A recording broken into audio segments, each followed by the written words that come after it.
ನಿರೀಕ್ಷಿತವಾಗಿತ್ತು. ಯಾಕೆಂತಂದರೆ ಜನ ಎಲ್ಲರೂ ಅವರ ಆಕ್ರೋಶ, ಅವರ ನೋವು ಎಲ್ಲ ಹೃದಯದಲ್ಲಿ ಮಡುಗಟ್ಟಿಬಿಟ್ಟಿತ್ತು.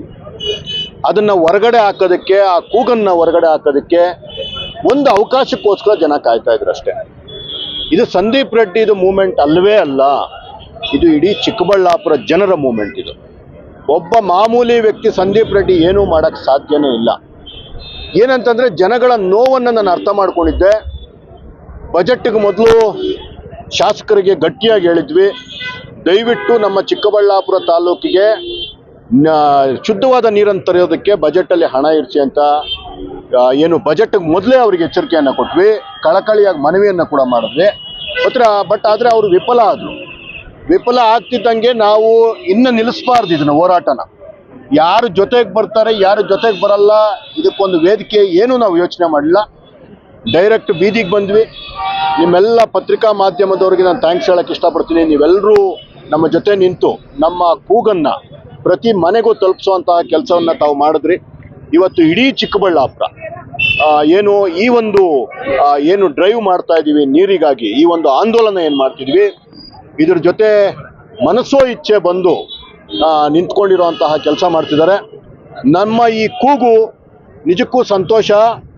ವಿಧಾನಸೌಧದವರೆಗೂ ನಾವು ಇದನ್ನು ಕೂಗನ್ನು ತಲುಪಿಸ್ಬೇಕು ಅನ್ನೋದು ನಮ್ದು ಆಸೆ ಆಗಿತ್ತು.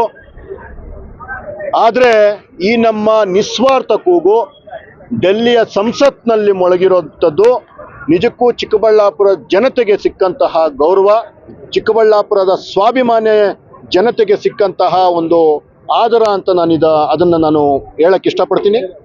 ಜೊತೆಗೆ ನಿನ್ನೆ ಏನು ಸಂಸತ್ತಿನಲ್ಲಿ ಮಾತಾಡಿದಂತಹ ಡಾಕ್ಟರ್ ಮಂಜುನಾಥ್ರವರು, ಸಂಸದರು ಜಯದೇವ ಹಾಸ್ಪಿಟಲ್ನಲ್ಲಿ ಸಾವಿರಾರು ಹೃದಯ ಶಸ್ತ್ರಚಿಕಿತ್ಸೆಗಳನ್ನು ಮಾಡಿದಂತಹ ಜೀವದಾತ, ನಿಜವಾಗೂ ನಡೆದಾಡುವ ದೇವರು ಅಂತಲೇ ಹೇಳಬೇಕು.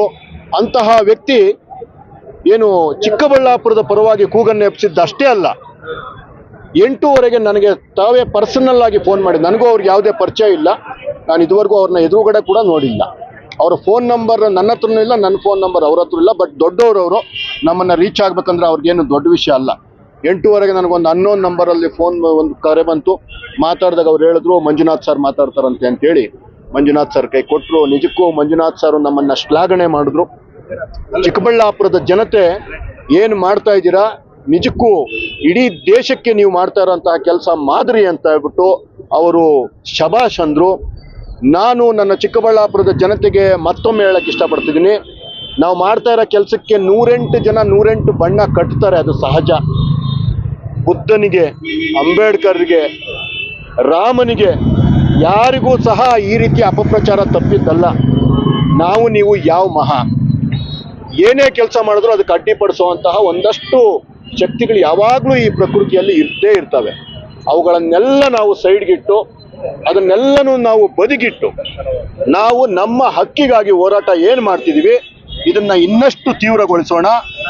ನಾಡಿದ್ದು ಏನು ನಾವು ಸ್ವಯಂ ಪ್ರೇರಿತ ಏನು ಬಂದನ್ನ ಮಾಡೋ ಮುಖಾಂತರ ನಾವು ಯಾರನ್ನು ಇವತ್ತು ಏನು ಈಗ ಎಲ್ಲ ಇದು ಪ್ರಮುಖ ಬೀದಿಗಳಲ್ಲಿ ನಾವೆಲ್ಲ ಸ್ನೇಹಿತರೆಲ್ಲ ಈಗ ಏನು ಹೋಗ್ತಿದ್ದೀವಿ, ಯಾರನ್ನು ಮಾಡಲೇಬೇಕು ಅಂತ ಹೇಳ್ತಾ ಇಲ್ಲ. ದಯವಿಟ್ಟು ಮಾಡೋಕ್ಕೆ ನಿಮ್ಗೆ ಅನಿಸಿದ್ರೆ, ಇದು ಸರಿ ಇದೆ ಅಂತ ಅನಿಸಿದ್ರೆ ಈ ಒಂದು ಬಂದ್ಗೆ ನೀವು ಸಹ ಸಹಕಾರ ಕೊಡಿ. ನಿಮ್ಮ ಅಂಗಡಿ ಮುಗ್ಗಟ್ಟುಗಳನ್ನು ಮುಚ್ಚೋದ್ರ ಮುಖಾಂತರ ನಮ್ಮ ರಾಜ್ಯ ಸರ್ಕಾರಕ್ಕೆ ಒಂದು ಸಂದೇಶ ಕೊಡೋಣ ಅಂತ ಹೇಳಿದ್ದೀವಿ. ಒಗ್ಗಟ್ಟಿನಲ್ಲೇ ಬಲವಿದೆ, ಅದನ್ನು ಚಿಕ್ಕಬಳ್ಳಾಪುರದಿಂದ ಮತ್ತೊಮ್ಮೆ ಪ್ರೂವ್ ಮಾಡೋಕ್ಕೆ ನಾವೆಲ್ಲ ಹೊರಟಿದ್ದೀವಿ ಸರ್. ಈಗ ತಾವು ನೋಡಿದ್ರೆ ನಿಸ್ವಾರ್ಥವಾಗಿ ಜನರ ಒಂದು ಒಳಿತಿಗಾಗಿ ಬಂದ್ಗೆ ಕರೆ ಕೊಟ್ಟಿದ್ದೀವಿ ಅಂತ ತಾವು ಹೇಳ್ತಿದ್ದೀರಿ. ಆದರೆ ಇದಕ್ಕೆ ವಿರೋಧ ಪಕ್ಷದವರು ರಾಜಕೀಯ ಬಣ್ಣವನ್ನ ಕಟ್ಟಿದ್ದಾರೆ. ಈ ನೀರಿನ ವಿಚಾರದಲ್ಲಿ ಆ ಥರ ಮಾಡೋದಕ್ಕೆ ಏನು ನೋಡಿ, ನಾನು 2 ದಿವಸದಿಂದ ಕೂಡ ಒಂದು ವಿಡಿಯೋ ಮಾಡಿ ಕೊಟ್ಟೆ, ನಮ್ಮ ಹುಡುಗರಿಗೆಲ್ಲ ಒಂದು ಸಂದೇಶ ಕೊಟ್ಟೆ, ನನ್ನ ಜನ ಜೊತೆಯಲ್ಲಿರುವಂಥ ಎಲ್ಲರಿಗೂ. ಏನಂತಂದರೆ, ಟೀಕೆಗಳು ಮಾಡುವಂತಹ ಕೆಲಸ ನಡೀತಾನೆ ಇರ್ತವೆ. ಟೀಕೆಗಳು ಯಾವತ್ತೂ ಸಾಯುತ್ತವೆ, ಕೆಲಸಗಳು ಮಾತ್ರ ಉಳಿಯುತ್ತವೆ. ಆ ರೀತಿ ಒಂದು ಸಿದ್ಧಾಂತವನ್ನು ನಂಬಿಕೊಂಡು ನಾವು ಕೆಲಸ ಮಾಡ್ತಿದ್ದೀವಿ. ಯಾರ್ಯಾರಿಗೆ ಏನೇನು ಟೀಕೆ ಮಾಡ್ತಿದ್ದಾರೆ ಅವರಿಗೆ ಮುಂದಿನ ದಿನಗಳಲ್ಲಿ ನೀರನ್ನು ಹರಿಸೋದ್ರ ಮುಖಾಂತರ ಉತ್ತರವನ್ನು ಕೊಡ್ತೀವಿ. ಅವರ ಮುಖಕ್ಕೆ ಆ ಒಳ್ಳೆ ನೀರನ್ನು ಎರಚಿ ನಿಮ್ಮ ಏನು ಆಟಗಳೇನಿತ್ತು, ನಿಮ್ಮ ಕಳ್ಳಾಟಗಳೇನಿತ್ತು, ಇದಕ್ಕೆಲ್ಲ ನಿಮಗೆ ಇದೋ ಉತ್ತರ ಅಂತೇಳಿ ಆ ಒಳ್ಳೆಯ ನೀರನ್ನು ತಂದು ಅವರ ಮುಖಕ್ಕೆ ಎರಚಿ ನಾವು ಬುದ್ಧಿ ಹೇಳ್ತೀವಿ.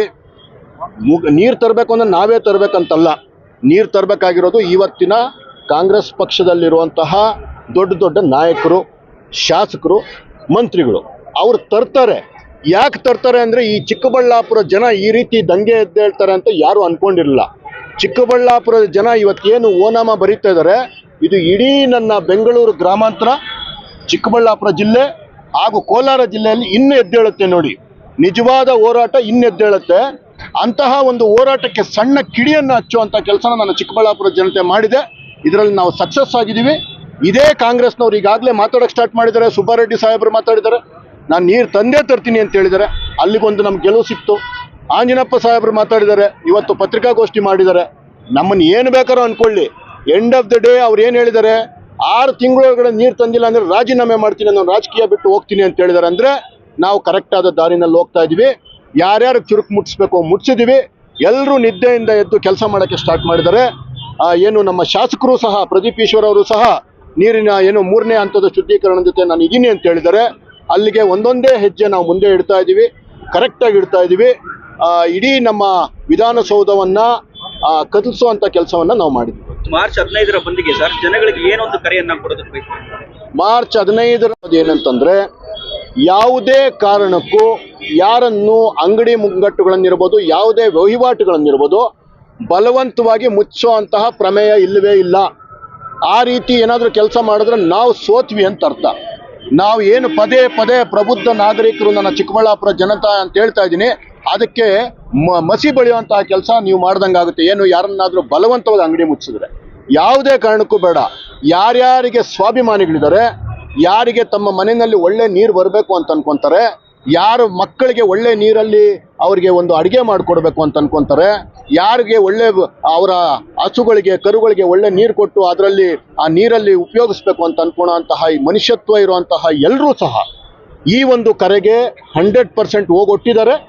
ಎಲ್ಲರೂ ಅಂಗಡಿಗಳನ್ನು ಮುಚ್ಚುವಂಥ ಕೆಲಸ ಮಾಡ್ತಾರೆ. ಕೆಲವು ಕಡೆ ಏನು ರೈತರ ವಿಷಯದಲ್ಲಿರ್ಬೋದು ಒಂದಷ್ಟು ಸಡಿಲತೆ ಇರುತ್ತೆ. ಅದು ಬಿಟ್ಟರೆ ಎಲ್ಲರೂ ಸಹ 100% ಅಂಗಡಿಗಳನ್ನು, ವ್ಯಾಪಾರಗಳನ್ನು ಮುಚ್ಚುವಂತಹ ಕೆಲಸ ಮಾಡ್ತೀವಿ ಅಂತ ಸಾಗರೋಪಾದಿಯಲ್ಲಿ ನಂಗೆ ಮೆಸೇಜಸ್ ಮಾಡ್ತಿದ್ದಾರೆ.